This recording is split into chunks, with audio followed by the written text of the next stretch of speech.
सोचने से कहाँ मिलते हैं तमन्नाओं के शहर, चलना भी जरूरी होता है मंजिल पाने के लिए। नमस्कार, मैं शिव कुमार योगी आप सभी का स्वागत करता हूं शिव विद्यापीठ के इस डिजिटल प्लेटफॉर्म पे। फ्रेंड्स, जैसा आप सभी जानते हैं कि कल जमादार भर्ती 2025 का नोटिफिकेशन आया।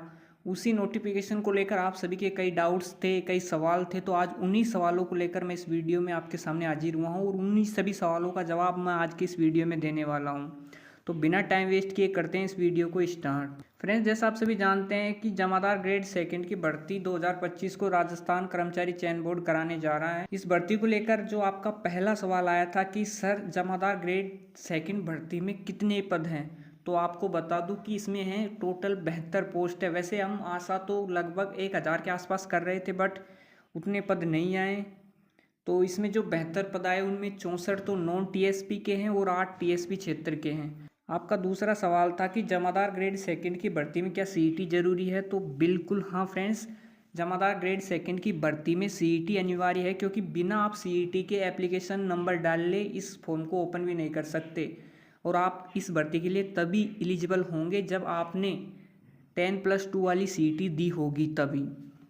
अगला सवाल आपका था कि क्या जमादार ग्रेड सेकंड की भर्ती में आवेदन करने की प्रक्रिया क्या रहेगी।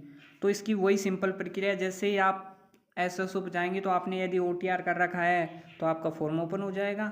जैसा आपने पटवारी वीडियो किसी का भी फॉर्म भरा था, जैसा आप एसएसओ से भरते हैं राजस्थान कर्मचारी चयन बोर्ड के सभी फॉर्म का एक ही प्रकार से जो पैटर्न रहता है फॉर्म भरने का, वही है इसमें भी है, कोई इसमें डिफरेंस नहीं है। आप एसएसओ से इसे सिंपली भर सकते हैं। अगला सवाल था कि जमादार ग्रेड सेकंड भर्ती की योग्यता क्या रहेगी। तो फ्रेंड्स, इसकी योग्यता है आप 12th होनी चाहिए, साथ में आपकी 10+2 वाली सीईटी क्लियर होनी चाहिए। अगला सवाल था कि जमादार ग्रेड सेकंड भर्ती में चयन प्रक्रिया क्या रहेगी। तो इसकी चयन प्रक्रिया में आपको पहले लिखित परीक्षा देनी होगी, फिर आपका फिजिकल होगा और उसके बाद में आपका मेडिकल टेस्ट होगा, फिर आपको ज्वाइनिंग दे दी जाएगी। अगला सवाल था कि जमादार ग्रेड सेकंड भर्ती में क्या फिजिकल होगा। तो हाँ बिल्कुल होगा, फिजिकल होगा। और उसमें जो पुरुष हैं उनको 10 किलोमीटर दौड़ना है 60 मिनट में। उनकी चेस्ट मापा जाएगा, उनका चेस्ट होना चाहिए 81 सेंटीमीटर, उसमें 5 सेंटीमीटर का फुलाव होना चाहिए, अर्थात फूलने के बाद उनका चेस्ट 86 सेंटीमीटर हो जाना चाहिए। और उनकी हाइट मांगी गई है 168 सेमी। वैसे पुलिस जैसा ही है, बट इसमें थोड़ी सी दौड़ बढ़ा दी है। उसमें पुलिस में 5 किलोमीटर दौड़ रहती है 25 मिनट में, जबकि इसमें 10 किलोमीटर दौड़ कर दी 60 मिनट में। महिलाओं के तो पुलिस वाला ही सेम पैटर्न है, इसमें 5 किलोमीटर दौड़ करनी है 35 मिनट में, और उनका वजन नापा जाएगा 47.5 kg उनका वजन होना चाहिए, और हाइट 152 सेमी। और बाकी अलग अलग कैटेगरियों को स्पेशल छूट भी है। आपका अगला सवाल था कि जमादार ग्रेड सेकंड जो भर्ती है उसमें आयु सीमा क्या रहेगी। तो इसमें आयु सीमा वही 18 से 40 के मध्य रहने वाली है।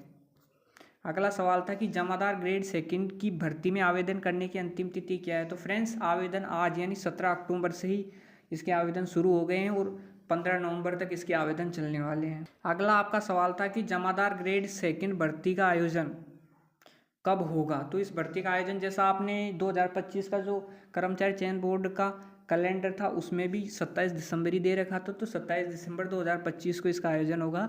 आपका अगला सवाल था कि जमादार ग्रेड सेकंड भर्ती का पाठ्यक्रम क्या होगा। तो फ्रेंड्स, आप सभी को बता देता हूं कि इस जो ग्रेड सेकंड की जो ये जमादार की भर्ती है उसमें 100 क्वेश्चन होंगे और 100 ही नंबर के होंगे। मतलब एक क्वेश्चन 1 नंबर का 1/3 नेगेटिव मार्किंग रहने वाली है और आपको 2 घंटे का समय दिया जाएगा। और ये 100 क्वेश्चन किस किस के होंगे। तो 100 क्वेश्चन में 50 क्वेश्चन होंगे राजस्थान जीके के।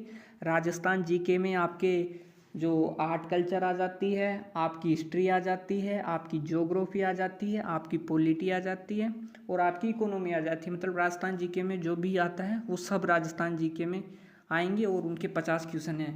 और कुछ सवाल भारतीय संविधान के भी आएंगे, जो हम अभी डिटेल से सिलेबस को एनालाइज करेंगे तब समझेंगे। और 20 क्वेश्चन साइंस के आने हैं, 15 क्वेश्चन मैथ के और 15 क्वेश्चन अपने राजस्थान और नेशनल करंट है उसके आएंगे। तो फ्रेंड्स, मैंने इसकी परीक्षा स्कीम आपको बताई दी है कि इसमें क्या क्या आने वाला है। कि 100% कुल अंक 100 होंगे और 2 घंटे का समय होगा और सभी ऑब्जेक्टिव टाइप के क्वेश्चन होंगे। 1/3 नेगेटिव मार्किंग होगी। तो इनको डिटेल से देख लेते। देखो, सामान्य ज्ञान और सामाजिक अध्ययन में 50 अंक के 50 क्वेश्चन आने वाले, जिसमें पहला पोर्शन रहेगा आपका राजस्थान इतिहास का। राजस्थान इतिहास में आएंगी आपकी प्रमुख सभ्यताएं और प्रमुख पुरातात्विक स्थल, राजवंश आएंगे, 1857 की क्रांति आएगी, किसान आंदोलन, जनजातीय आंदोलन, प्रजामंडल आंदोलन और राजस्थान का एकीकरण, और प्रमुख ऐतिहासिक व्यक्तित्व आएंगे। दूसरा पोर्शन में राजस्थान की कला और संस्कृति बताई गई है, जिसमें स्थापत्य कला है, चित्रकला है, लोक संगीत, वाद्य यंत्र, नृत्य, अभिनय, धार्मिक पंथ और लोक देवियां और देवता हैं, सामाजिक जीवन, वेशभूषा, आभूषण, मेले और त्योहार है, रीति रिवाज है, भाषा, बोलियां और साहित्य है। कला और सांस्कृतिक दृष्टि से जो प्रमुख व्यक्तित्व हैं वो हैं।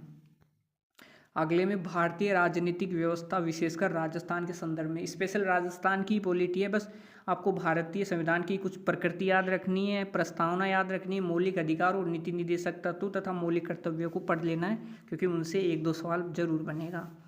बाकी अपने राजस्थान की पॉलिटी है, जैसे कि राज्यपाल हुआ, मुख्यमंत्री हुआ, विधानसभा हुई, उच्च न्यायालय हुआ, आरपीएससी हुई, निर्वाचन आयोग, सूचना आयोग, मानवाधिकार आयोग, जिला स्तर पर जो भी प्रशासनिक ढांचा है वो पूरा है, और आपका पंचायती राज भी इसमें शामिल है।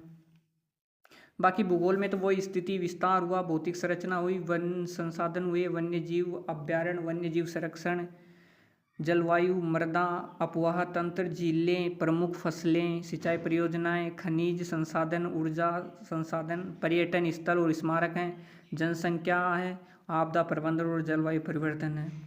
और राजस्थान की इकोनॉमी में उद्योग आ गया, कृषि, पशुपालन आ गया, आपकी अर्थव्यवस्था की विशेषताएं, समस्याएं आ गई, और आय व्यय बजट की अवधारणा आ गई, उद्योग आ गए, बेरोजगारी, सूखा, अकाल, ये सभी और जो भी विभिन्न योजनाएं हैं वो सब आ गए इसमें। दैनिक विज्ञान में तो जो अभी आपने 4th ग्रेड की एग्जाम दी थी, सेम उसी पैटर्न वही वो टॉपिक है, बस कुछ 2 टॉपिक एक्स्ट्रा जोड़े गए, जिसमें सूचना प्रौद्योगिकी और कंप्यूटर संबंधी ज्ञान है, और एक है पारिस्थितिकी तंत्र व जैव विविधता वाले। बाकी टॉपिक वही हैं, भौतिक एवं रासायनिक परिवर्तन, धातु अधातु, प्रमुख यौगिक, प्रकाश के नियम, आनुवांशिकी संबंधी शब्दावलियाँ, मानव शरीर में, और पोषण, संतुलित आहार, मानव रोग और अपशिष्ट प्रबंधन, ये सब वही टॉपिक है। बाकी मैथ में 15 अंक की मैथ आएगी, यानी 15 क्वेश्चन आएंगे, वही LCM SCF, लाभ हानि, औसत, प्रतिशत, SI CI, और आपके अनुपात आ गया, समय, चाल, दूरी, कार्य और समय, क्षेत्रफल और आयतन। ये क्षेत्रफल और आयतन वाला टॉपिक अपने पटवारी में था, इसको आपके क्योंकि इसमें सूत्र ज़्यादा याद रखने होते हैं, और बाकी सूत्रों के बेस पे पूरे क्वेश्चन होते हैं, तो इसको थोड़ा याद करने की चीज़ है ये। आंकड़ों का प्रबंधन, वही DI वाला आ गया। और करंट अफेयर्स आएगी, जो नेशनल और आपके राज्य स्तर की जो भी करंट है ना, वो 15 अंक की, यानी 15 क्वेश्चन करंट के आएंगे, और प्रसिद्ध व्यक्तित्व यानी करंट के रिलेटेड आएगी। तो ये आपका जमादार का है, तो आपको देरी नहीं करनी है फ्रेंड्स, फॉर्म भर देना है और तैयारी में जुट जाना है, क्योंकि आपके पास एक बहुत अच्छा मौका है यदि आपने 12th की CET दे रखी है तो। और हाँ, अगर राजस्थान GK की आप तैयारी करना चाहते हैं तो हमारे जो टेलीग्राम चैनल है शिव विद्यापीठ, उससे जुड़ें। आपको इस वैकेंसी से संबंधित महत्वपूर्ण सूचनाएं आएगी, वो मैं टेलीग्राम के माध्यम से आपको बता दूंगा, और इसकी जो कंप्लीट PDF भी है मैं वहीं डाल दूंगा, और इसके सिलेबस की भी जो PDF है वो भी मैं शिव विद्यापीठ शिव विद्यापीठ जो टेलीग्राम चैनल है उस पर डाल दूंगा, तो आप उसको जाके ज़रूर ज्वाइन करें। तो मिलते हैं नए वीडियो में, तब तक के लिए जय हिंद, जय भारत।